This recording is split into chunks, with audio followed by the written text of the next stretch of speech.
मुझे लगता है ज्यादातर लोगों को कुछ लोग बहुत ही गलत इंफॉर्मेशन देकर ब्रेन वॉश करते हैं और गलत समझाते हैं। गो रक्षा के नाम पर काफी सारा वीडियो मैं देखता हूं, इंस्टाग्राम पर, फेसबुक पर आता रहता है। एक ट्रक भरती गो माता को पकड़ा गया है, पीट रहा है, ड्राइवर भाग रहा है, इत्यादि इत्यादि। इस विषय में पहले भी एक वीडियो था मेरा, और आज का जो मूल विषय है वो आया इंस्टाग्राम पर एक कमेंट के लिए। तो कोई भी टिप्पणी करने से पहले पूरा वीडियो को ध्यान से देखना, समझने की कोशिश करना, फिर भी समझ में ना आए तो किसी दूसरे के साथ वीडियो को शेयर करके परामर्श लेना, उसके बाद कोई भी नेगेटिव कमेंट करने के लिए आना। मेरा वीडियो किसी से इंस्पायर नहीं है, ना कोई पैसा देकर मुझे प्रमोशन करने के लिए बोला है। मैं जो हकीकत है वो ही मेरे चैनल के दर्शकों के सामने रख रहा हूं और ये सबको परामर्श देना चाहता हूं। जो कोई भी चीज करने से पहले आंख, कान, दिल, दिमाग, बुद्धि, चेतना को जागृत करे अपना, किसी दूसरे का बात सुनकर।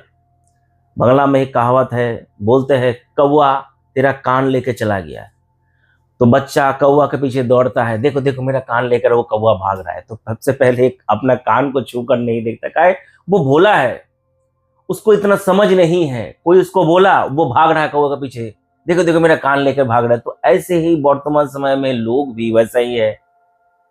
ये एक एजेंडा खड़ा कर दिया, लोग उसके पीछे भागता रहता है, कुछ दिल, दिमाग, चेतना का इस्तेमाल नहीं करता। अरे सचमुच ये क्या, ये सही है या गलत है? आज विश्लेषण करने जा रहा हूं सही और गलत के बीच का जो छोटा सा पर्दा है, गैप है, या गैप बना कर रखने का हर समय जो कोशिश है वो क्लियर कर दूंगा आज के वीडियो में। इसलिए थोड़ा सा समय लेकर दिल, दिमाग, चेतना को अपने साथ रखकर सुने, समझे, और यदि मेरा विश्लेषण, मेरा सुझाव, मेरा सोच से किसी को असहमति है तो जरूर कमेंट करके बताएं किस कारण से, कौन सा इंफॉर्मेशन मैं गलत दिया। चलिए कंटेंट शुरू करता हूं। तो गो रक्षा के नाम पर जो आए दिन वीडियो आता रहता है, लोग इसको पीट रहा है, ये गाय को लेकर बेच रहा है, गाय को काटने के लिए लेके जा रहा है, इत्यादि इत्यादि जो भी चल रहा है मार्केट में। तो सबसे पहले मैं सभी से एक प्रश्न पूछना चाहता हूं। मैं अपने बंगाल का सिचुएशन को उठाकर बोल रहा हूं। जब मैं बंगाल में मैंने मंदिर पर गाय पालने के लिए जब मैं ढूंढ रहा था गाय, तो बंगाल में ज्यादातर मिक्स प्रजाति का गाय मिलता है, यानी कि देसी गाय के साथ एचएफ का मिक्स करके बीट देकर वो एचएफ तो हुआ नहीं, ना देसी हुआ, कुछ अलग सा प्रजाति बन गया। मेरा गाय के पीछे जो झूठ होता है, ऐसे कूच जो होता है वो चाहिए, उसके लिए मैं बहुत सारा हाट को घूमा। हाट में जो मंडी लगता है जहाँ पे गाय, भैंस, बकरी ये सब बेचता है, उस जगह पे मैं गया था। 2-3 जगह पे मैं गया था बंगाल में। तो वहां पर मैं देखा, एक जगह पे तो गया था, मुझे पता नहीं था जो वहां पर जो गाय जो बिकता है वो सिर्फ कटने के लिए बिकता है, वहां पे कोई बेचने के लिए मैंने दूध का कोई गाय वहां पे नहीं है, मुझे पता नहीं था। जब वहां पे गया था, बोला यहाँ पे वीडियो करना मना है, तो वीडियो बना नहीं पाया। तो इसमें क्या बड़ा बात है? इसमें बड़ा बात यही है, वहां पे मैं काफी सारा बैल देखा, जो बैल मेरे हिसाब से बंगाल का है नहीं, बंगाल के बाहर से वो आता है। कारण बंगाल में उस नस्ल का गाय मैं तो मंडी में देखा ही नहीं। जहां पे मैं गाय लेने के लिए गया था वहां पे उस नस्ल का गाय है ही नहीं। तो उस नस्ल का गाय नहीं है तो उस नस्ल का गाय उस बाजार में कैसे आया, ये एक प्रश्न चिन्ह है। जो बंगाल से बिलोंग करता है वो जानता है यहाँ पे साहीवाल, यहाँ पे गिर, यहाँ पे राठी, थार पारकर, ये जो नस्ल में बारे में जो सुना हूं, जाना हूं, ये सभी नस्ल बंगाल में नहीं मिलता है। बंगाल कोई पालने वाला है तो बाहर से लेके आकर बंगाल में पालता है। लेकिन बंगाल में जो गाय मिलता है, उस गाय के पीछे का जो झूठ था प्राचीन समय में था, अभी बंगाल में वो सब चला गया है, यानी कि मिक्स ब्रीड करते करते वो सब नष्ट कर दिया है। तो मैं जब गया तो मेरे दिमाग में एक प्रश्न आया था, इतना सारा जो गाय अभी बिकने के लिए आया है बाजार में, वो कहां से आया? बंगाल का तो है नहीं, तो कहां से आया? ये एक प्रश्न चिन्ह।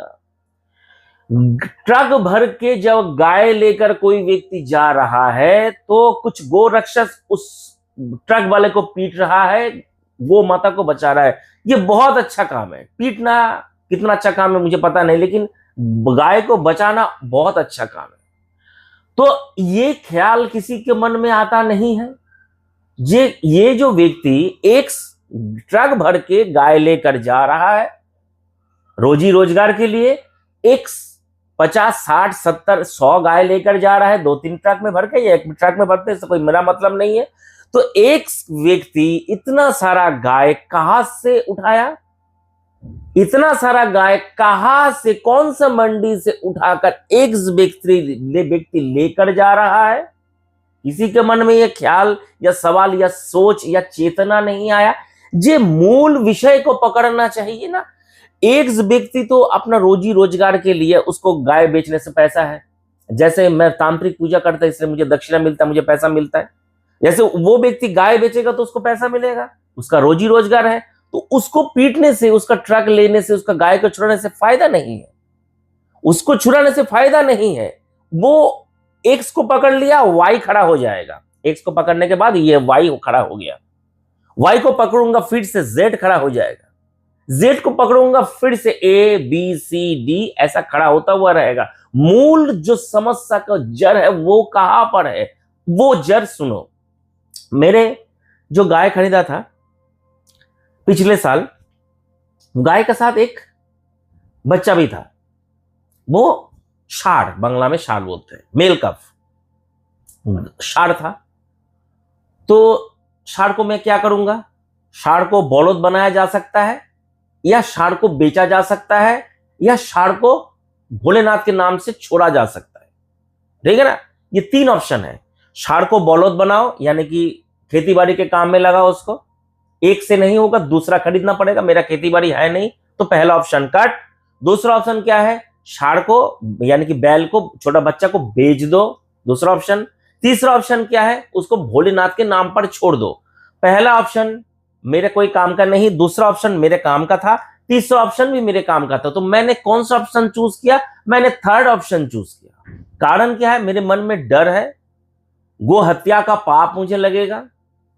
कोई उसको उठा, मैं उसको बेचूंगा। मेरे पास प्राइस भी आया था जब वो छोटा था, 2-3 महीने का जब था, तब मेरे पास 4000 का अमाउंट घर बैठे आया था लोग खरीदने के लिए।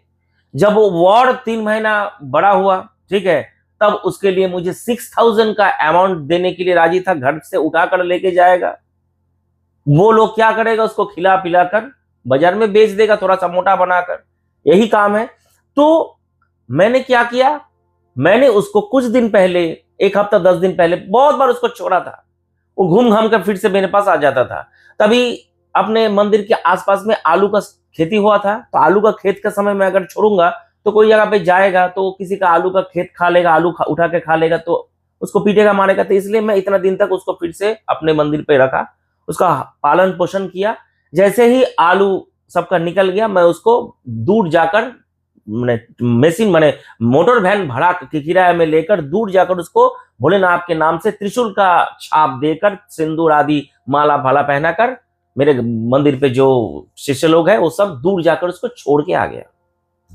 मैंने उसको छोड़ दिया क्योंकि कारण क्या है? मेरे मन में धर्म के लिए चेतना है, धर्म के बारे में ज्ञान है, मैं सोचता हूं, मैं समझता हूं, इसलिए मैं उसे छोड़ दिया। बाकी लोग क्या करेंगे? 99% लोग क्या करेंगे? कमेंट में जरूर बताना। अगर 99% लोग मेरे जैसा करेंगे तो X Y Z A B C D को कभी भी ट्रक भरकर गाय ले जाने के लिए ट्रक भरती नहीं होगा। ये चीज ज्यादातर लोगों के सोच में या समझ में क्यों नहीं आता? एक्स को पीटने से फायदा नहीं, वाई को पीटने से फायदा नहीं, जेड को पीटने से फायदा नहीं, ट्रक को पकड़ोगे तो दूसरे कोई जुगाड़ से लेके जाएगा। पुष्पा मूवी में देखा ना हम लोगों ने, तो कोई दूसरा जुगाड़ से लेके जाएगा। तो ऐसे पकड़ने से फायदा नहीं। मूल जो समस्या का केंद्र बिंदु है, किशोर जो गाय पालन करने वाला इंसान है, गूगल पे या जेमिनी पर सर्च करो या चैट जीपीटी पे सर्च करके देखो, 70 से 85% लोग हिंदू है। 75 से 80%, 85% लोग हिंदू है जो गाय भैंस बकरी इत्यादि का पालन करता है, ज्यादातर गाय भैंस का पालन करता है। तो बेचने वाला लोग भी वही होगा। बेचने वाले लोग किसी मंडी में लेकर जाकर बेच रहा है। जो गाय को इतना ज्यादा प्रेम करते हैं, जो गाय गोरक्षा के नाम पर भारत सरकार को एक बिल लाने के लिए बोलते हैं, वो बाबा लोगों का तो पैसा का तो भरमार है। फॉरेन कंट्री से डॉलर के ऊपर डॉलर आता है बाबा के पास। बाबा का तो मैं कुछ दिन पहले न्यूज में सुन रहा था, बाबा का तो आलीशान माने बाबा का जो माने घर है, माने आश्रम है, उसके अंदर तो आलीशान रहन सहन का बाबा का जो सेटअप है, आलीशान सेटअप है, ठीक है ना। डिटेल्स में मुझे पता, लेकिन इतना सुना था मैं, माने चलते फिरते मैं वो न्यूज देखा कि बाबा का तो जो रहन सहन है, जो थर्ड पार्ट, वो आलीशान है वो माने 100% होगा। एक नेता का आलीशान है तो ये बड़े बड़े बाबा लोगों का तो आलीशान होगा। या मैं किसी बाबा का अपने चैनल पर ज्यादा नाम लेता नहीं जब तक मुझे नहीं लगता ये बहुत खतरनाक हो गया है तो। लेकिन समझदार के लिए इशारा ही काफी है। मैं किन लोगों के बारे में बोल रहा हूं, ज्यादातर जो लोग गोरक्षा के नाम पर चिल्लाते हैं, सब लोगों का अलग अलग एजेंडा है।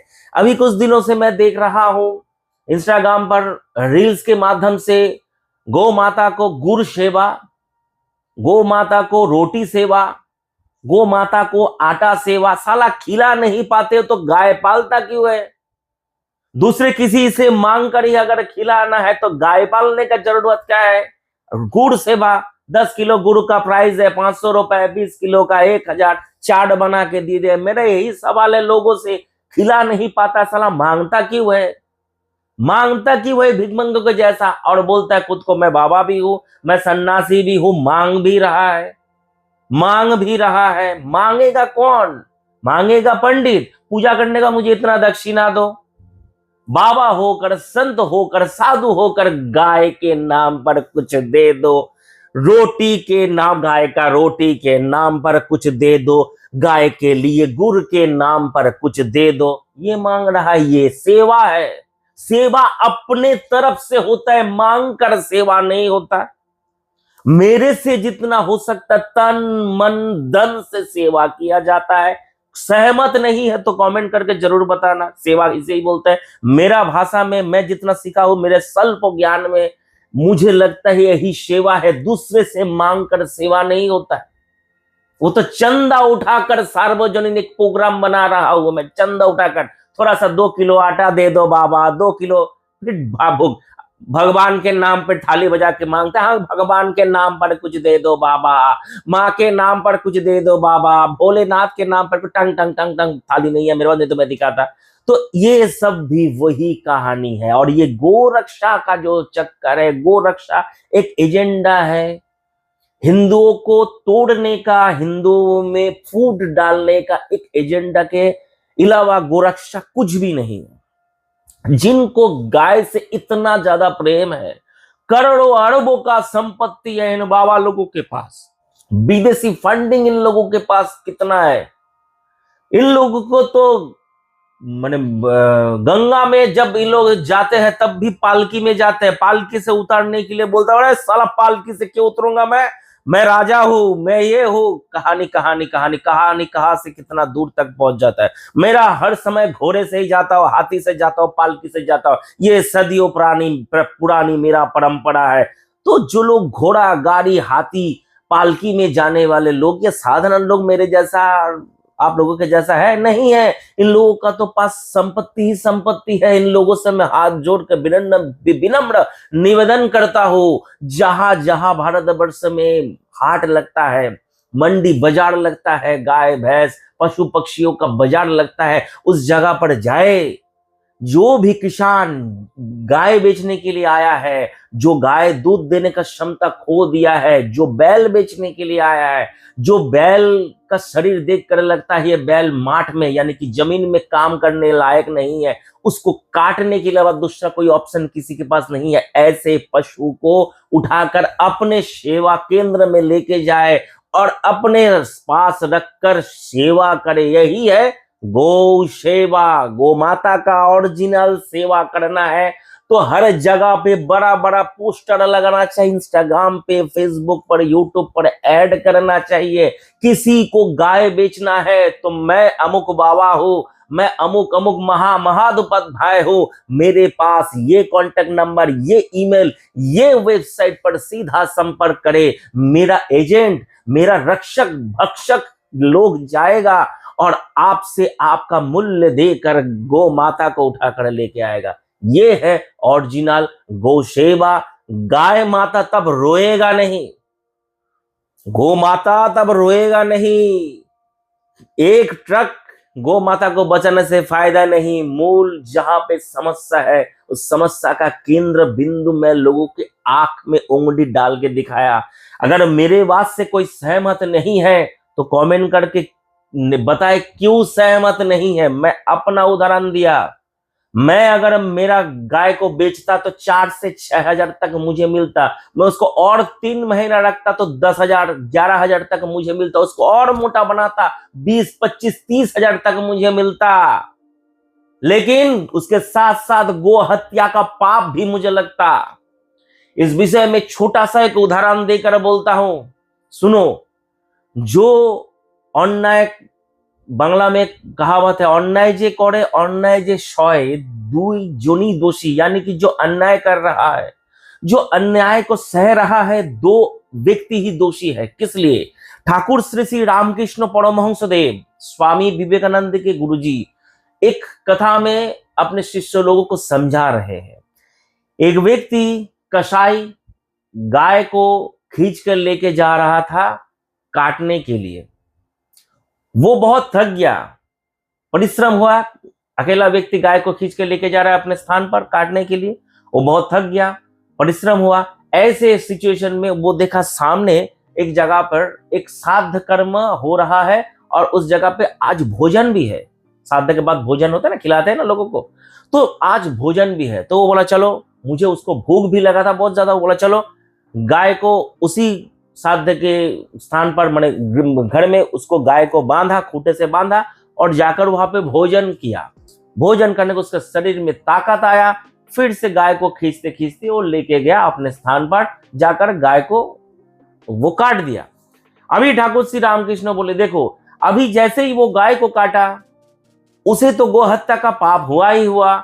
जिसके घर में गाय को बांधा था या जिसके घर में खाना खाने के बाद वो गाय को लेकर गया, उसको भी गो हत्या का पाप लगा। बोलो क्यों?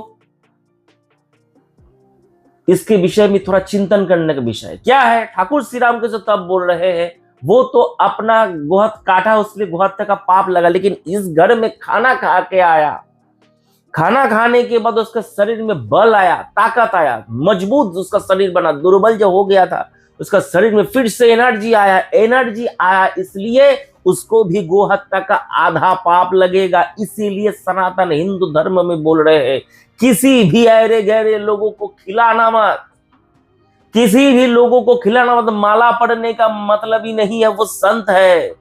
लाल कपड़ा, काला कपड़ा, इधर पे टोपा फोपा लगाकर, जटा फटा लगाकर मतलब नहीं है वो संत है। संत का मतलब क्या है? तपस्या। किसका कितना तपस्या है, किसने कितना तपस्या किया है, वही संत का ओरिजिनल परिचय है, वही संत का ओरिजिनल परिचय। अगर तुम एक अच्छे व्यक्ति को भोजन करवाओगे तो उसका पूर्ण फल तुम्हें मिलेगा। अगर तुम कोई बुरे व्यक्ति को भोजन करवाओगे, उदाहरण स्वरूप रामकृष्ण कथामृत का हर समय उदाहरण याद रखना, अगर तुम कोई बुरे व्यक्ति को भोजन करवाओगे उसका नेगेटिव या बुरा कर्म का फल तुम्हें भी भोगना पड़ेगा। इसीलिए सनातन हिंदू धर्म में बोला गया है साधु संत और पंडित। लेकिन वर्तमान में जो साधु संत हैं उसके बारे में थोड़ा कहना मुश्किल है, और क्या बोलूं मैं। उसके बारे में बोलने के लिए जाऊंगा तो लोग बोलेंगे जी गुरुजी आप अपने ही धर्म के बारे में ये बोल रहे हैं वो बोल रहे हैं, तो बोलना मेरे लिए सही नहीं है। सब लोग समझदार हैं, आंख कान दिल दिमाग खोलकर सोचे समझे और डिसीजन ले। गोरक्षा के नाम पर जो धंधा चलता है, गोरक्षा के नाम पर लोगों को जो गुमराह किया जाता है, मेरा वीडियो बनाने का मूल उद्देश्य, आशा करता हूं मेरे चैनल के प्रिय दर्शकों को समझ में आया। जिन लोगों को अभी भी मन में कोई प्रश्न है, कोई समस्या है, मेरा सोच या मेरा जो विचार है, अगर कोई असहमति मैंने रखता है तो जरूर कमेंट करके बताएं, किस लिए मैं जरूर कमेंट पे अपना पक्ष भी रखना चाहूंगा, जो किस कारण से मेरा बात से असहमति हुआ, मेरे साथ जो घटना हुआ, मैं सभी चीज अपने दर्शकों के सामने रखा। इस वीडियो को ज्यादा से ज्यादा शेयर करें, पसंद आए तो लाइक शेयर और सब्सक्राइब करें। मेरा इस चैनल को बनाने का उद्देश्य ही है सही चीज जो मैं और दूसरे चैनल पर नहीं बोलता, या बोलने से उस चैनल पर वीडियो देखता नहीं, कारण उस चैनल पे उस टाइप का ऑडियंस है नहीं। इस चैनल पे मैं चाहता हूं कुछ अलग टाइप का ऑडियंस जुड़े आए और कुछ अलग टॉपिक पर इस चैनल पर चर्चा हो, इसीलिए अलग सा सबसे हट के एक अलग टाइप का मैं चैनल बनाया। उद्देश्य ही है जो मैं सुनता हूं, जो समझता हूं, जो समाज में चल रहा है, उसको भी अपने दर्शकों के साथ शेयर करो, ताकि लोग सुने समझे सोचे और विचार करें, और मेरा सोच मेरा समझ आगे और 10 लोगों तक पहुंचाए। यही मूल उद्देश्य है। आज का कंटेंट को समाप्त करता हूं। फिर से इस तरीके का और भी कोई टॉपिक अगर मुझे मिले तो मैं जरूर बताऊंगा। मेरे चैनल पर इस चैनल के किसी भी दर्शकों को कोई भी टॉपिक अगर समझ में आता है, कुछ विषय पर अगर चर्चा, अगर वीडियो देखना चाहते हैं तो जरूर कमेंट करके बताएं। हरिओम तत्सत।